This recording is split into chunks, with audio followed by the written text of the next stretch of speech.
Você já se perguntou o que que faz um livro estourar no mercado? O que que transforma uma ideia solta, um rascunho qualquer, em um livro que não só encontra leitores, mas conquista espaço entre os mais vendidos? Hoje nós vamos falar exatamente sobre isso. Como escrever um livro que te coloca no jogo do mercado editorial. Imagine essa cena.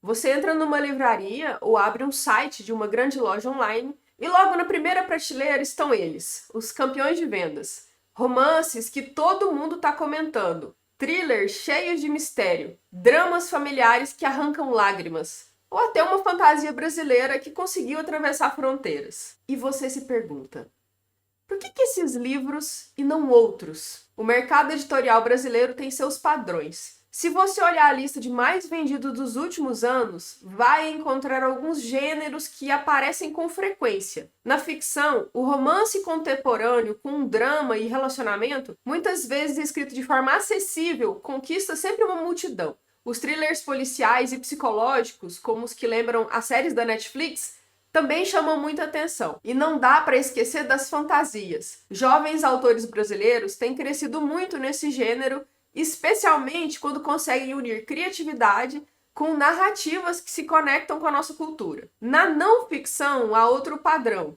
livros de autoajuda, desenvolvimento pessoal, espiritualidade e negócios sempre aparecem entre os mais vendidos. Mas para nós que falamos de escrita literária, esse é só um paralelo para entender o que move o mercado. Mas o que faz um livro vender? Primeiro, a história tem que ser clara e envolvente. O leitor de massa não está buscando enigmas complicados ou experimentações excessivas. Ele quer emoção, personagens que cativem, uma drama que avance. É por isso que tantos best-sellers apostam em enredos de ritmo rápido, ganchos no fim de cada capítulo e dilemas humanos que são universais, como amor, perda, vingança, esperança. Um livro que conquista leitores em escala precisa falar direto ao coração. Não é que ele deva ser simplista, mas sim direto e acessível, e é claro, envolvente. Se olharmos para os best-sellers recentes, muitos deles têm algo em comum, que é uma narrativa que prende desde as primeiras páginas. A Paciente Silenciosa, por exemplo, é um thriller que não inventa moda, mas que mantém o leitor vidrado, porque a trama avança rápido, cada capítulo termina em suspense. E o mistério central, por que ela parou de falar, é tão claro que qualquer pessoa entende. Outro exemplo no Brasil é A Vida Invisível de Eurídice Gusmão, da Marta Batalha.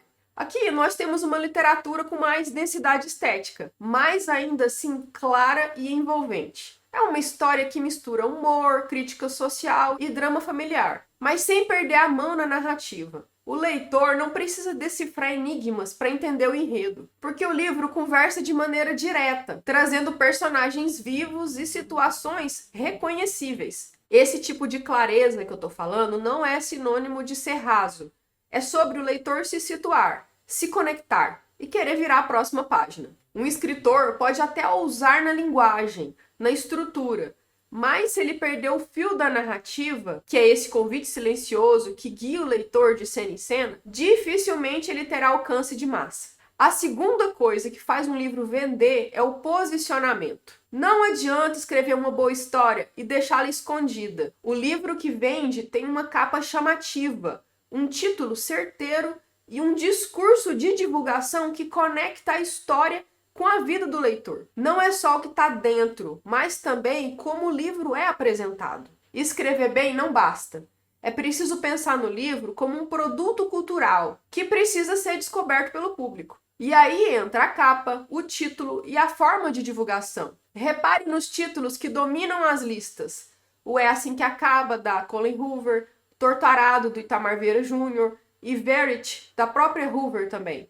São títulos curtos, fáceis de lembrar, carregados de emoção ou de algum mistério. Um título já vende uma promessa, e a capa também é decisiva. Muitos romances contemporâneos adotam cores vibrantes e ilustrações marcantes, enquanto os thrillers vão para uns tons mais escuros, com contraste mais forte, e as tipografias, as letras, grandes. Isso não é acaso, é comunicação visual com o público.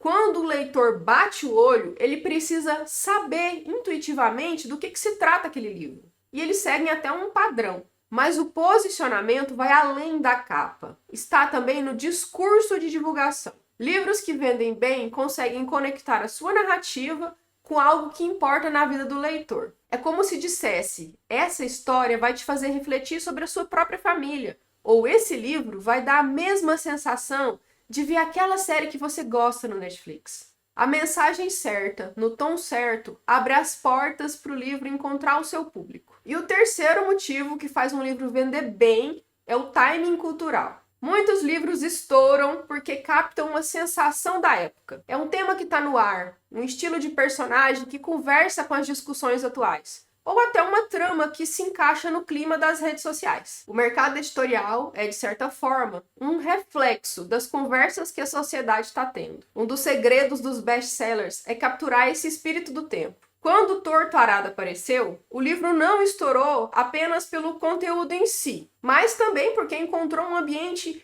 extremamente favorável para ele. O tema dialogava com discussões que estavam em evidência em certas bolhas. Isso fez com que fosse abraçado por prêmios, críticas e pela mídia cultural. É importante reconhecer que o livro soube ocupar esse espaço, mas também é justo dizer que o sucesso não veio apenas da força literária. Veio de um conjunto de apoios, de contatos e de circunstâncias que amplificaram a sua presença.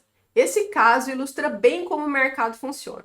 Muitas vezes, mais do que qualidade literária, o que projeta uma obra é a rede de sustentação que ela encontra. O timing cultural pode transformar um livro em fenômeno, mesmo que para muitos leitores atentos ele não apresente nada de extraordinário em termos de estilo ou de profundidade. Agora eu sei que talvez você esteja pensando: mas eu não escrevo só para agradar o mercado. Eu quero escrever o que eu gosto, aquilo que me move. E tá certo.